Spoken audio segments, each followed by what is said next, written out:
Magandang araw po mga Kariyal. Shoutout po kay Sir D. Best TV. Nakaka-proud po na mabasa ang napakaganda niyong comment sa akin. Ito po ang comment ni Sir.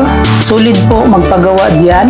Alam mo maayos siyang gumawa kasi ang ayos niya sa mga gamit niya, hindi pa kalat-kalat. Isa yan na magandang katangian ng isang technician. Sure kang maayos siyang gumawa. Okay, maraming salamat po Sir. Na-appreciate ko po ang inyong sinabi. Marahil ay tama po ang inyong obserbasyon. Mararamdaman at makikita po natin sa isang tao kung maayos siyang magtrabaho at magserbisyo sa pamamagitan ng ilang palatandaan. At dito natin masasalamin kung anong pagkatao mayroon sila. At ang ilan sa magandang katangian ng isang technician ay malinis sa kanyang paligid, organisado, naka-arrange ang mga gamit para madaling hanapin, produktibo at hindi bara-bara. Standard ang trabaho at serbisyo.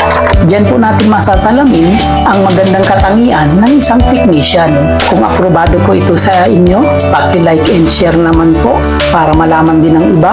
At paki-follow na rin ang aking Facebook page. Paki-subscribe na din ang aking YouTube channel.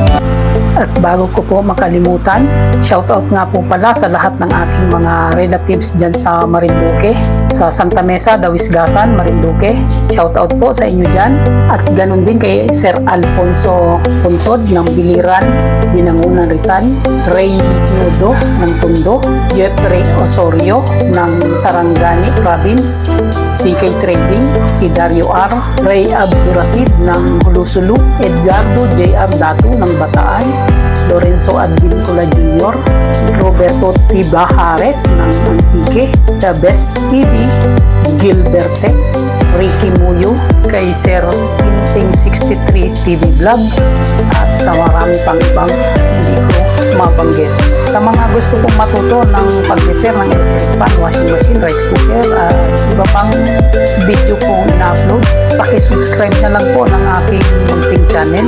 Paki-follow na rin yung aking Facebook page, Dick is Real Vlog. Okay, maraming salamat po muli. God bless sa inyong lahat. The real life Dick is Real Vlog expresses the reflections of a common worker, driver, technician, and a barber.